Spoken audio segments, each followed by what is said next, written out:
Olá, seja muito bem-vindo ao AutismoCast. Aqui nós vamos bater um papo sobre como os pais podem ajudar os filhos autistas a se comunicar. Eu sou o Wesley Aragão E eu sou Carla Liane. e no episódio de hoje a gente vai bater um papo sobre apontar. Como os pais podem ajudar as crianças autistas a apontar.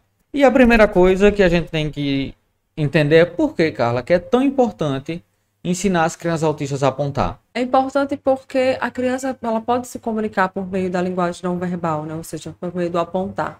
Se você fizer uma pergunta para ela, se você perguntar, por exemplo, onde está doendo? Na cabeça, na barriga, mesmo que a criança ainda não fale, não verbalize o local, o nome da parte do corpo, mas ela pode te mostrar, né? Na cabeça, no dente. Ou às vezes até a criança já consegue falar algumas palavrinhas, mas a dor está sendo tão forte, ou então a crise, o autista pode estar em crise, e eles podem utilizar mais ainda do gesto, né, do apontar, como uma forma de comunicação. Lembrando que o apontar é uma dentre várias outras formas de comunicação não verbal, que ela é tão importante quanto a verbal. Quando a gente começa a falar, né? Na verdade, antes mesmo da gente falar, a gente já utiliza os gestos, as mãozinhas, o olhar, o sorriso e várias outras formas. E quando a gente começa a falar, a gente não abandona os gestos. Algumas pessoas, elas têm essa falsa ideia de que a partir do momento que a criança começa a falar, ela não necessitaria, não precisaria mais se comunicar por meio da linguagem não verbal, que é um equívoco, na verdade, né? A gente utiliza dos dois o tempo todo. Então, se a criança quiser te mostrar algo e ela não sabe o nome daquilo, ela pode te puxar e te mostrar, te apontar, ou pedir algo que está no alto, escolher entre duas coisas que ela não sabe o nome, mas que ela quer te pedir, e aí por ela não saber o nome, ela vai lá e aponta.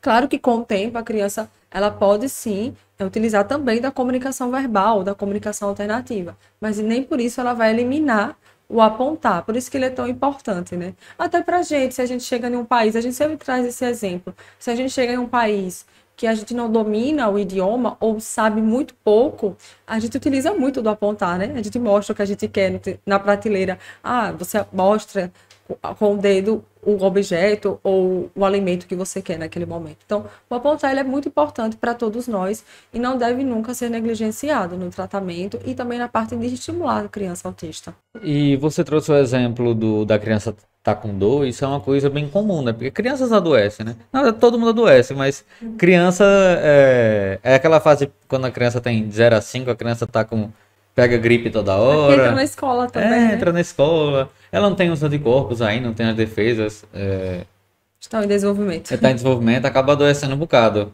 Eu já tive até pneumonia criança, mas bem, e também me acidentava um bocado. E aí você tocou nesse ponto interessante, que é a criança tá com dor, mas muitas não conseguem dizer o que é que está doendo. Onde está doendo, né? É, Mostrar, apontar. e se a criança não consegue nem apontar, fica terrível para os pais adivinhar. Sim, e aí os pais têm que trabalhar juntamente com os terapeutas as partes do corpo para que a criança tenha uma consciência corporal maior. Isso também depende muito da idade, né, da criança. A gente começa pelas partes mais fáceis, né? Cabeça, barriga, pé, mão, as partes do rosto também. Depois vai expandindo. Então é importante trabalhar as partes do corpo, o apontar também para que ela possa te mostrar. Eu lembro que teve um paciente meu que a primeira vez que ele apontou, a mãe ficou muito feliz, porque ela perguntou onde está doendo, aí ele apontou para a garganta. E ela disse que ele nunca tinha feito isso. Por isso que tem que ter muita paciência e muita repetição, né? Para que a criança possa utilizar desse recurso, né? Ele não sabia falar garganta, mas ele apontou para a garganta. Ele sabia falar cabeça, ele sabia falar outras partes do corpo, mas a garganta ele não sabia. Mas quando a mãe perguntou, ele mostrou. Que ele conseguiu também ter essa questão da percepção da dor. Enfim, entre outras questões que precisam ser trabalhadas, mas que com o apontar ficou mais fácil para essa mãe poder intervir da melhor forma, né? Isso me lembrou também aquele exemplo clássico, a criança não fala. Isso é muitos pais quando estão descobrindo diagnóstico. A criança não fala, a criança puxa pelo braço e leva até o local, mas não aponta. No caso da dor no corpo, não dá para a criança levar o pai até ela e o pai vai adivinhar, porque ela já tá lá, né? Normalmente eles puxam pela mão, aí leva até o local, né, onde eles querem pegar algo. Geralmente eles querem pegar algo. Às vezes eles fazem assim com as mãozinhas para os pais colocarem no braço, ou então fica puxando a mão assim para baixo, né, para que ele possa ver o que ele deseja. Então, Isso acontece bastante quando a criança ainda não consegue utilizar o apontar, né, para pedir. E você falando desse exemplo, a gente gosta sempre de falar de exemplo de viagem, de idioma, porque primeiro, porque a gente gosta de viajar, né?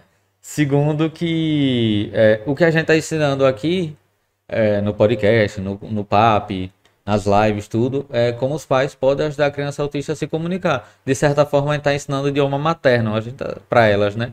Que é o parecido quando a gente está aprendendo inglês, espanhol, outro idioma. E é engraçado, quando a gente chega num lugar, não sabe. Até naquele mesmo no Brasil. Se a gente chega num lugar que tem salgados que a gente não sabe o nome, doces que a gente não sabe o nome, a gente não tem como pedir pelo nome. Sim, Não é verdade? até teve um podcast recente que a gente falou sobre isso, né? Sobre a questão do munguzá, canjica, que em alguns lugares é outro nome, né?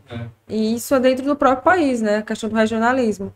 Então você, por não saber muitas vezes, você acaba utilizando do gesto e tá tudo bem, né? Utilizar o apontar como uma forma de comunicação, porque não deixa de ser uma comunicação também. Isso aí até me lembrou, mas é conversa para render em outro podcast, outro episódio. Vou deixar essa pergunta guardada para depois. Mas foi importante você tocar nesse ponto, porque essa é uma habilidade que não vai ser só precisa ensinar para criança autista. Não, a gente aprende e usa no dia a dia mesmo depois de adulto. Sim. E é uma coisa assim que não é somente a criança que vai apontar para pedir ou mostrar algo. Ela também vai ver o outro apontando, né? Quantas vezes o pai fala, filho, pega a bola e aponta para a bola. E a criança, às vezes, ela pode não entender o que é isso de mostrar com o dedo, qual é o significado disso. Às vezes, elas não conseguem ainda acompanhar o dedo, né? Quando os pais vão mostrar algo. Então, é importante também a criança, não só ela apontar, como ela também acompanhar, né, o adulto e ver para onde ele está apontando, o que ele está pedindo. Inicialmente eu vou falar mais sobre isso mais para frente, de algumas estratégias, mas começar com coisas mais próximas, né, que você possa tocar no objeto, do que você já lá de pega lá a bola, uma coisa que está bem longe, fica mais difícil para a criança, porque ela pode se dispersar ou então não conseguir acompanhar de imediato o que você quer com o dedo. E, Carla, existem tipos de apontar diferentes? Olha, basicamente eu gosto de dividir em dois. O apontar para mostrar, para compartilhar algo, ou o apontar para pedir. A gente falou aqui sobre os dois, na verdade, mas sobre o pedir. Que é quando a criança ela quer algo, que ela deseja algo que está no alto, guardado, ou escolher entre dois objetos, que ela quer pedir algo para o adulto, e ela vai lá e aponta para você pegar o objeto no alto, ou para escolher um livro entre um livro e outro. E também o apontar para mostrar, né? Se a criança vê um passarinho, um cachorro, ou vê um brinquedo que ela gosta, e ela aponta para o passarinho, olha para o adulto, e às vezes ela dá um sorriso, não precisa necessariamente verbalizar, mas ela pode apontar, dar um sorriso, fazer o piu-piu, ou então au au. Então ela está mostrando, ela está compartilhando com você.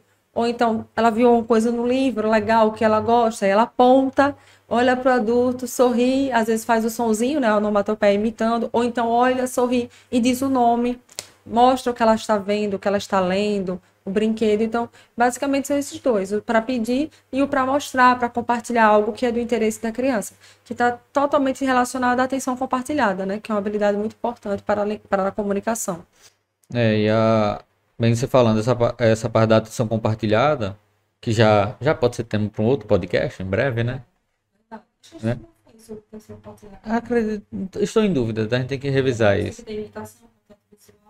Mas teve até um estudo que mostrou, eu não vou lembrar o nome do estudo, mas a gente tinha dado uma revisada sobre ele, que mostrou que entre 90% e 95%, eu não vou me recordar agora o número, de crianças autistas, de crianças com dificuldade em atenção compartilhada, recebiam diagnóstico de autismo.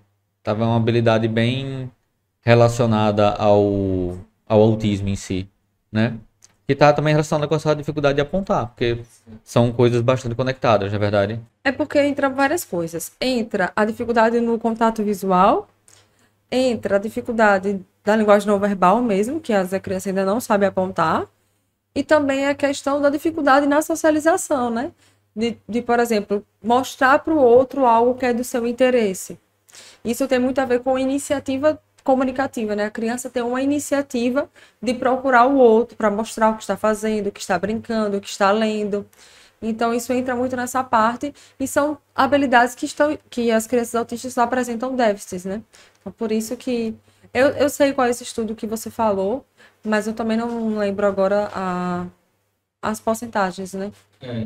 Mas eu sei que é uma quantidade bem grande mesmo de crianças. Inclusive, quando os pais são da área, assim, trabalham com desenvolvimento infantil, psicólogos, fonoaudiólogos, eles já ficam atentos a isso, né?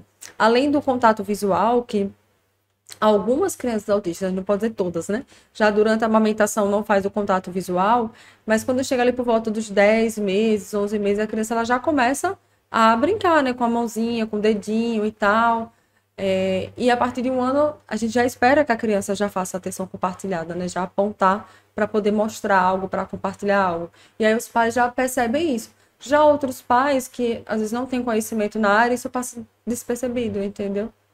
Agora falando dos pais, qual o principal erro que você nota que os pais cometem na hora de ensinar ou apontar? Eu acredito que o principal erro é justamente por conta da ansiedade, né? Da preocupação da criança não falar, que eu entendo perfeitamente. Eu sempre digo isso, que eu não estou aqui para julgar, mas sim para informar, conscientizar. Eles acabam meio que atropelando essas etapas, sabe? Do tipo, pula essa parte de atenção compartilhada, de contato visual, de imitação, de linguagem não verbal, e focam todas as fichas, colocam todas as energias, toda a atenção somente na fala. E aí priva a criança de se comunicar, porque a comunicação ela é muito mais ampla, né? Não é somente a fala, a comunicação verbal, não verbal, enfim. Então, acaba que os pais ficam muito presos a isso e esquecem de estimular outras habilidades que são tão importantes quanto. Eu costumo dizer que a fala é a cereja do bolo, né? Então, antes de a gente ir direto na cereja, a gente tem outras coisas, outras camadas, né, do bolo que precisam ser preparadas, e não ir já direto. E eu vejo que muitos fazem isso por falta de conhecimento mesmo. E os pais que já têm essa consciência que precisam trabalhar ou apontar? Porque nesse caso você falou os pais que eles não têm consciência que precisam trabalhar ou apontar. No caso dos que têm, qual o erro que eles cometem? Olha, eu acredito que o erro que eles cometem é o seguinte, que o tema de hoje é apontar, né? Então, por exemplo, eles acham que a linguagem não verbal se resume, por exemplo, a só o apontar, o pedir com a mão, o dar tchau. E aí eles esquecem de outras coisas também. Por exemplo, expressões faciais. É muito importante trabalhar as expressões faciais. Trabalhar não só essa questão de tristeza, raiva, feliz, mas também para a criança ela conseguir criança, adolescente, né, também, conseguir ler algumas pistas visuais, porque o que é que eu observo com alguns autistas adultos que eu conheço? Eles têm dificuldade, não todos, obviamente, mas principalmente os que receberam o diagnóstico tardiamente, a dificuldade em ler essas pistas visuais, de entender se o outro está interessado no assunto, se a pessoa já está cansada, se quer mudar o tópico da conversação, se aquele assunto não está agradando, se está sendo como posso dizer, repetitivo e dominando o tópico da conversação. Então, essas nuances da comunicação, que são não verbais, por exemplo, as pessoas falam, porque autista não mente, não sei o quê, quando na verdade a gente sabe que tudo é aprendido, né? Eu já vi muitos autistas falarem que se eles aprenderem e eles quiserem, eles podem mentir. Então, isso também eu percebo, uma dificuldade em entender quando o outro está sendo irônico, ou quando está mentindo, e não só pela fala, mas pela interpretação dos gestos mesmo. A gente gosta muito de acompanhar aquele canal, né, do Metaforando. Porque esse canal ele fala especificamente disso. E eu estou viciada nesse Num canal. nível mais profundo do que a maioria das pessoas fazem. Nossa, eu estou muito viciada e eu quero fazer o curso dele de linguagem não verbal, porque ele ensina muito sobre isso, de como detectar mentiras, de como perceber se a pessoa está manipulando a gente, se está se aproveitando da nossa ingenuidade. Então, tudo isso é importante para, enquanto fonoaudióloga, aprender também para poder, depois, quem sabe, futuramente, ensinar isso para os autistas adultos, que eu vejo que eles têm muita dificuldade. Então, a linguagem não verbal ela é um leque, né, de possibilidades, não é somente o apontar e o pedir com a mão, o dar tchau, e as coisas que a gente já normalmente fala, né? E é algo que a gente precisa trabalhar e expandir um pouco a nossa mente para não pensar assim, o meu filho já aponta, então não preciso fazer mais nada, sabe? Porque acha que a linguagem é só isso. Ou então, meu filho já sabe reconhecer feliz, triste com raiva. E a gente sabe que é muito mais do que isso, né? A comunicação não verbal, ela é muito ampla. O corpo fala o tempo todo, né? E aí você precisa trabalhar, você enquanto pai, enquanto mãe, juntamente com os terapeutas, ensinar para a criança, para o adolescente, essas pistas visuais. Eu sempre digo criança e adolescente porque é o meu público, é a minha experiência, né? Eu ainda não tenho experiência com adultos, espero futuramente, muito em breve. Estou estudando para isso. Basicamente são esses dois pontos. Ou os pais não têm consciência da importância do apontar, ou eles têm, só que ignoram todo o resto. Não têm consciência de quão profundo é isso, na verdade, né? Sim, eles acabam reduzindo a comunicação não verbal ao ato de apontar, né? Ou uma outra coisa, como um tchau, pedir com a mãozinha. E aí, quando a criança já consegue fazer isso, eles pensam, tá tudo bem, tá tudo tranquilo e tal. E assim, infelizmente, não são todos os profissionais que dão essa importância à comunicação não verbal, né? De valorizar tanto. E por que que isso acontece? Quer dizer, porque eles são péssimos profissionais? Não. É porque assim como os pais ficam ansiosos, os terapeutas, nós também somos seres humanos, nós também ficamos ansiosos. E muitas vezes a gente fica muito preso e preocupado com a comunicação verbal ou de entrar com a comunicação alternativa, que às vezes acaba meio que deixando a comunicação não verbal de lado, o que é um grande erro, né? E por onde os pais podem começar a trabalhar o apontar? Eu gosto de começar sempre com as coisas que são do interesse da criança. Por exemplo, você pega um livro que a criança gosta de um tema específico, pode ser de carros, animais, uma coisa que ela gosta, e aí você pode perguntar, cadê o carro?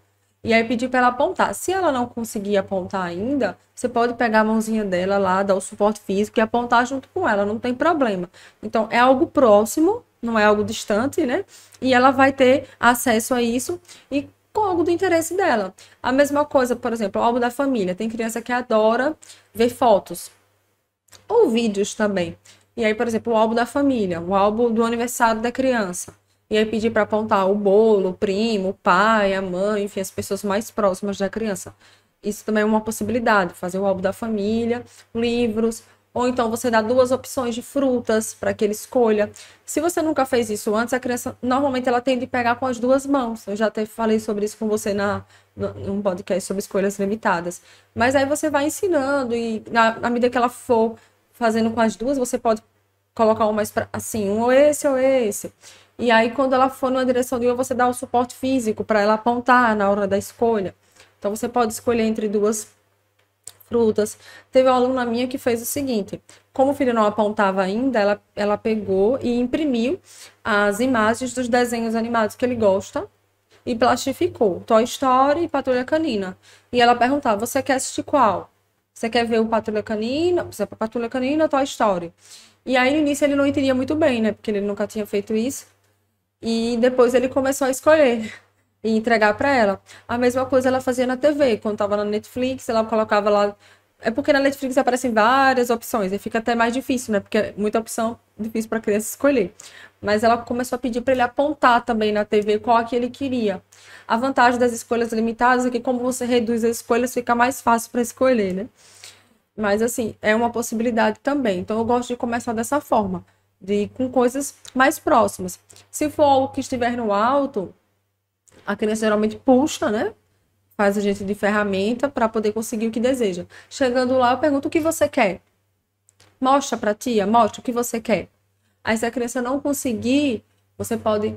Você quer a bola, entendi. Você pode fazer com o dedinho bola e tocar na bola. Você fala bola e toca. Por isso que eu falei, objetos tá no alto, mas como a gente é alto, a gente consegue tocar, né? Ou então você pode até colocar a criança no braço e pegar a mãozinha dela e fazer esse movimento. Lembrando que não é uma coisa que vai ser do dia para a noite, né? Você faz uma vez e a criança já vai sair apontando. Eu tenho pacientes e filhos de alunos meus que demoraram um pouquinho para apontar. Mas geralmente eles apontam quando por muita repetição, né, por muita paciência, e também coisas que eles gostam muito, como aconteceu o caso de um paciente meu que nesse período da pandemia, a mãe foi sair com ele para dar uma volta, a gente estava trabalhando a apontar já há um tempo, e ela fez: filho, cadê a lua? E aí ele apontou. Na mesma hora ele apontou. Por quê? Porque ela já vinha trabalhando há um tempo, eu também já vinha trabalhando, e era uma coisa que ele é apaixonado, ele é realmente fascinado pela Lua. Então, na mesma hora que ela perguntou, cadê a Lua? Ele mostrou. Você pode falar, cadê a Lua? Mostre a Lua, mostre com o dedinho. Vai depender muito da forma como você ensinou para a criança, né? Então, tem criança que você fala, cadê tal coisa? Ela aponta. Ou então, mostre com o dedinho, ou então, mostre para a mamãe. E ela aponta. Então, essa questão de como você adequar a sua fala vai depender muito de como você trabalhou com a criança desde o início. Porque se você toda vez falar uma coisa diferente, pode ficar confuso, né? Principalmente no começo, porque ela precisa desse modelo para entender, né? Para conectar as coisas. Depois que ela já entender, você pode fazer algumas variações. É até ideal que faça Sim, variações, para né? não ficar repetitivo e ela possa ampliar também a compreensão dela, o vocabulário também. Entender em diferentes contextos o que aquilo também significa para montar. Com certeza. E no dia a dia, Carla, além disso, você citou exemplo, como por exemplo, para assistir desenho, para pedir o que ela quer. Tem mais alguma situação que os pais possam aproveitar? Várias coisas do dia a dia. Escolher entre duas frutas para ela lanchar, escolher entre dois livros que ela quer que você leia, entre dois brinquedos, entre dois desenhos, entre duas roupas. é, Colocar coisas. Eu sempre digo assim: coloque alguns brinquedos que estejam ao alcance da criança. Eu sempre brinco que se você puder deixar a maior quantidade de livros em fácil, como posso dizer, não é em fácil, Acessíveis. acessíveis para a criança, obrigada, melhor ainda. Porque a criança, mesmo que ela não brinque ou ela não leia ainda, mas ela vai folhear. Então, dá prioridade, principalmente com crianças muito pequenas, com livros que têm mais imagens e menos textos, porque também é uma possibilidade dela ir apontando e nomeando, e você pode pedir para ela mostrar e tal. E alguns brinquedos você pode também colocar disponível, assim, de fácil acesso, outros você pode colocar no alto. Por exemplo, a criança gosta muito de massinha. Então você pega a massinha e coloca lá no alto, no guarda-roupa. Então toda vez que ela precisar da massinha, ela vai te procurar, ela vai te pedir. Então ela vai precisar apontar. Se ela não souber, se ela ainda estiver aprendendo, aí você, enquanto pai, enquanto mãe, entra para poder fazer toda essa parte, né, de ensino, de repetição, para que ela possa apontar e dizer o que ela quer. Lembrando agora da parte dos corpos, acho que o banho também é uma ótima oportunidade, né? Sim, as partes do corpo, né? Quando a gente começou falando sobre as partes do corpo, cantar músicas, pedir para ele mostrar, pode levar a imagem de um personagem, de um boneco, de uma boneca, e aí fazendo as relações com as partes do corpo, levar um boneco. Normalmente eu oriento que leve um boneco grande, que possa molhar, né? Que aí você vai perguntando, cadê a barriga? E aí ele aponta, cadê a cabeça? Aí aponta no boneco, aponta nele, aponta na mãe ou no pai, entendeu? Fica fazendo esse revezamento entre o boneco, a criança e o pai ou a mãe, o responsável. É uma forma também. Até aquela musiquinha, cabeça, ombro. Sim, que você vai fazendo assim. Não necessariamente. Geralmente é assim, mas você pode fazer assim também, não tem problema. É outra Você vai forma, né? adaptando. Não, normalmente a coreografia é assim, mas dá pra fazer assim também. Pode escrever, porque Uma outra coisa também que eu oriento é se brincar muito de massinha, de areia. Não tem aquelas areias, acho que são cinéticas, que chama, aquelas areias Uhum. coloridas. Então dá para brincar de desenhar naquela areia com o dedinho. Então você seleciona o dedo principal, que é o indicador, e aí você vai fazendo alguns desenhos. Se a criança gosta de letras, por exemplo, você pode escrever as vogais, ou o nome dela, se ela já reconheceu o nome dela. Pode fazer pintura a dedo com tinta guache, né, fazer alguns desenhos pintando com o dedinho, amassar a massinha, digamos que aqui é a massinha, fazer assim, para também trabalhar essa questão do dedinho, né, a força do dedinho. Então dá para trabalhar com massinha, com tinta guache, com areia cinética, tudo isso. Então, começar a utilizar mais o indicador, porque realmente para algumas crianças é difícil fazer esse movimento do apontar, né? Exige essa questão da coordenação motora fina. Então, é mais fácil querer pegar com 5 dedos, né, do que... Por isso que é importante ter a questão do treino. A terapeuta ocupacional ajuda bastante também nessa parte, porque ela trabalha bastante essa parte na independência, né, da vida diária, enfim, e ajuda também nessa parte do apontar. E a gente também falou aqui, você tocou muito nessa questão das escolhas limitadas. E tem essa questão, muitas dos pais se frustram porque dão as opções para a criança, mas a criança não aponta, acaba tomando. Sim. O que os pais podem fazer nesse caso? Então, é o que eu falei, repito, tem que ter paciência e tem que ser repetição.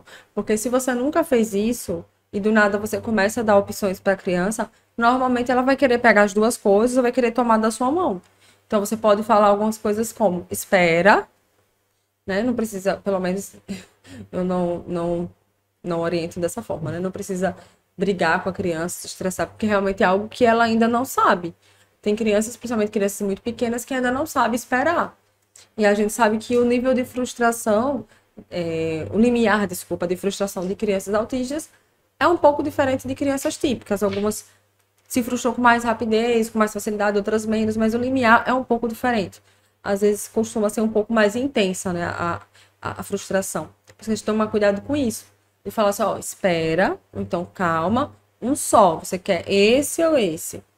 Certo? Então, e aí a criança pode ir lá com a mãozinha, fazer o movimento para poder pegar. E aí você, enquanto adulto, ir lá, você quer esse, você pode apontar, você quer esse daqui. Ou então você pegar a mãozinha dele e dar o suporte físico. O que seria o suporte físico? A criança está assim, você vai lá e abaixa esses dedos e deixa só esse aqui. Segura e toca. Tem crianças que têm uma certa hipersensibilidade tátil, não aceita tanto toque. Por isso que é bom você começar a dar um modelo. Ah, você quer esse daqui? Você quer esse ou esse? Entendeu? E aí, na hora que ela for pegar, você fala, você quer esse. Porque tudo isso a gente tem que levar em consideração, né? Tem crianças que não gostam muito quando você já vai direto pegar na mão dela. A gente tem que ir por partes, Ah, para não incomodar, né? você tocou num ponto interessante, porque essa questão de dar um modelo visual para a criança, você mostrar para ela como é que faz, e também o suporte físico, que é você segurar a mão dela. Você Sim. realmente dar esse apoio maior. Só que muitos pais têm resistência, não querem fazer isso porque acham que vai gerar dependência na criança. Então, eu sempre digo assim, que o suporte físico, como qualquer outro suporte, a gente tem que utilizá-lo de acordo com a necessidade de apoio da criança. Se ela precisa no início de suporte total, a gente vai usar total. Se ela precisa de parcial, parcial. E à medida que ela for conseguindo apontar ou realizar qualquer outra atividade, a gente vai diminuindo aquele nível de suporte, certo? E isso quer dizer que a criança não vai precisar de suporte mais em nenhuma outra atividade? Não. É, novas atividades geram novas demandas, novas dificuldades, precisam de novas habilidades, e aí vai precisar novamente do suporte. E a gente vai observar juntamente com a equipe qual tipo de suporte utilizar, se é o físico, se é o visual, enfim, o verbal, porque normalmente os pais ficam muito no verbal. Eu não, quem me conhece sabe que eu não costumo generalizar, né? De dizer, por exemplo, todos os autistas são visuais, todos os autistas funcionam melhor com dicas visuais. Por que não? Porque a gente sabe que um autista é totalmente diferente do outro. Tem autistas que se dão super bem com as pistas visuais, as dicas visuais. Eu conheço vários, inclusive, mas sempre tem um outro que não curte tanto. Então a gente vai utilizando o suporte de acordo também com o perfil da criança, né? Também não, precisa ser de acordo com o perfil da criança, com as dificuldades, as necessidades. E o suporte, ele não vai causar dependência, a não ser que você fique permanecendo com ele, mesmo quando a criança já consegue realizar aquela atividade, né? Já consegue fazer aquilo. E lembrando sempre disso, que mesmo que a criança não precise mais de um suporte, por exemplo, um suporte físico, porque ela já consegue apontar, ou uma outra coisa, talvez ela precise ainda do visual, uma vez ou outra. Então, tudo isso precisa ser realmente avaliado cuidadosamente e levado em consideração, porque às vezes os pais ficam muito presos a isso, né? De achar que vai causar uma dependência, e eles nem tentam, ficam somente no verbal, pedindo para as crianças fazerem as coisas somente com o comando verbal e não dão os outros tipos de suporte. E às vezes a criança nem entende qual é aquele comando que ele está dando, né? Sim, mas ela não entende ainda qual é aquela ação que eles desejam que ela realize, né? Então, é bom você, enquanto adulto, dar um modelo, você mostrar uma imagem, que pode ser a própria criança realizando a atividade, ou uma outra criança, uma imagem que você pegou da internet. E também o suporte físico, de acordo com os níveis, né? Total, parcial, ou então sem o suporte físico, vai depender muito de cada criança.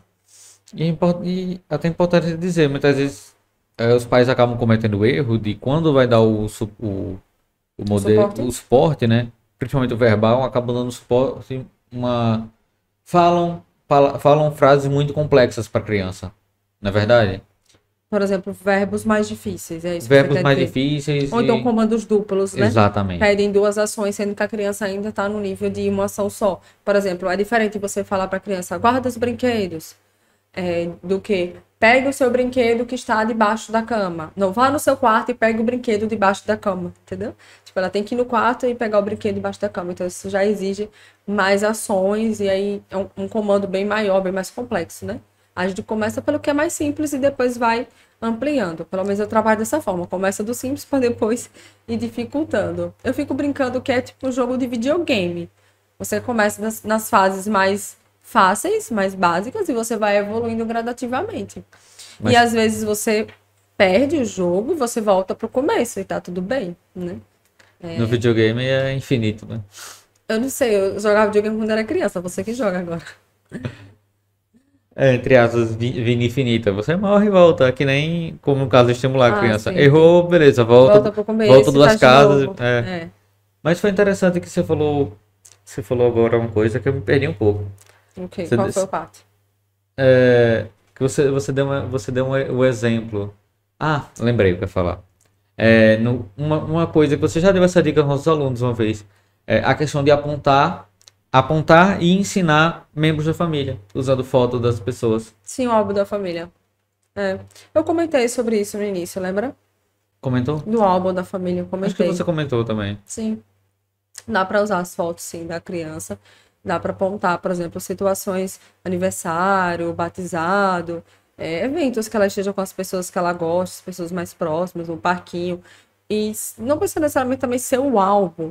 Você pode, por exemplo, em um final de semana, se você for à praia ou um parquinho, tirar algumas fotos e você mostrar para a criança à noite ou no dia seguinte, no domingo à noite, e mostrar algumas fotos no próprio celular ou no tablet e pedir para ela apontar. Ah, cadê papai? Cadê na própria criança? Aí, cadê a bola? E pedir para ela ir mostrando, para ela ir apontando, certo? Ou até vídeos também. Tem criança que prefere mais vídeos do que foto, porque vídeo é mais dinâmico, então as coisas podem passar muito rápido, né? Quando você perguntar cadê a bola, no vídeo já já tá em outra parte, né? As fotos elas são estáticas, então tem essa vantagem. E Carla, você tem mais alguma mensagem final para quem está assistindo esse podcast? Eu acredito que a mensagem final é justamente para que os pais e até os profissionais que estejam assistindo, ouvindo, não negligenciem a linguagem não verbal e que a comunicação ela é muito mais ampla do que somente a fala. Por isso a importância da gente trazer esses temas aqui, bater nessas teclas, para que as pessoas coloquem isso na cabeça e também, principalmente, coloquem isso em prática. Que a gente precisa conscientizar para que as pessoas saibam da importância, mas não só saber, elas precisam colocar em prática, né? Porque o conhecimento pelo conhecimento, ele é importante, mas se você não pratica, Não vai ter o resultado que quer, né? ele é morto, ele precisa, a teoria ela precisa da prática. Então, você sabe aprender uma coisa nova, então pratique, coloque em prática, uma, duas vezes, três vezes, teste, tente novamente, se der errado, comece de novo. Mas é importante vocês aprenderem e aplicarem também o conhecimento. Então, esse é o nosso objetivo aqui. Bem, pessoal, é isso. Esse foi mais um episódio do Autismo Cast. Você pode acompanhar todos os nossos episódios no YouTube, Spotify, Deezer, Google Podcasts, iTunes ou no agregador de podcast que você preferir. Um abraço e até mais. Até mais, até a próxima.